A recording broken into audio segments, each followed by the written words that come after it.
කතා කරන්න කැමති ඔබට අද දවසේ. මොකද මම අද කතා කරන දේවල් ඔබ කවදාවත් අහපු නැති දේවල්වත් ඔබ කවදාවත් දැකපු නැති දේවල්වත් නෙවෙයි කතා කරන්නේ.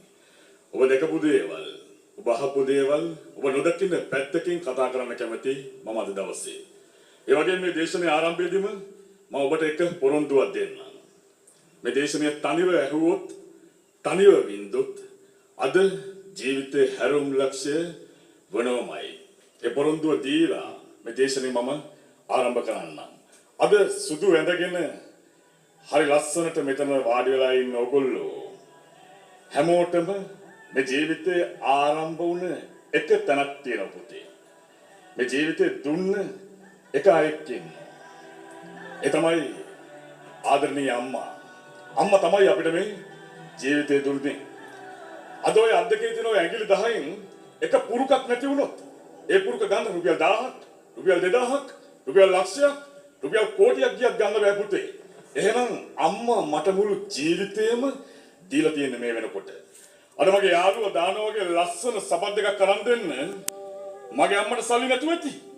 අද මගේ යාළුවා පාවිච්චි කරන වගේ ලස්සන බෑග් එකක් කරන් දෙන්න මගේ අම්මට සල්ලි නැතුව ඇති. හැබැයි අම්මා මට මුළු ජීවිතේම දුන්නා මේ වෙනකොට.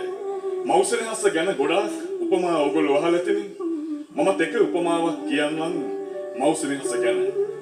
එක දවසක් එක පුතෙක් මඩ්ඩමේ පාවිච්චි කරලා ඇවිල්ලා ගෙදර සාලේ මැද එයාගේ අම්මා අර සාලේ මැද එකම එක ලේ බිලයි අර අම්මගේ හදවතත් එක තැනකට විසි වෙලා ගිහිල්ලා තියෙනවා. මේ පුතා එළියට බැහැලා දුවන්න යනකොට මම උපමා කරන්නම් මෞසෙනහස කියලා කියන්නේ මොකක්ද කියලා. අර අම්මගේ හදවත කෑ ගහලා කියනවා පුතේ උඹ මගේ ලේවල්ට ලිස්සලා වැටේ කියලා. පුතේ අම්මා කියලා කියන්නේ හරියට ඊටත් වැඩිය උපමාවක් දෙන්න පුළුවන් කෙනෙක්.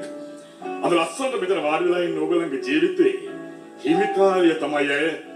අද එක වචනයක් කර සැරෙන් කෑ ගහලා අම්මට අද වෙනකන් කතා කරා නම් ඒ වචන ඔක්කොම වැහෙන දවස තමයි අද දවස.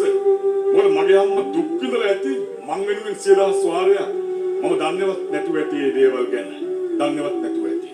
මොකද අද වෙනකන් මේ ජීවිතේ ගොඩාක් දේවල් මගේ අම්මා දුන්නා නම් පුතේ අද තනියම හිතන දවස මම මගේ අම්මට ඒ යුතුයකම ඉටු කරා ඇතිද කියලා තනියම හිතන දවස. මොකද අම්මා කෙනෙක් මේ ජීවිතේ හිටියත් නැතත් හිතන දරුවෝ ගැන මේ අම්මත් ඒ වගේමයි. මේ අම්මා දැන් ජීවිතුන් අතර නෑ.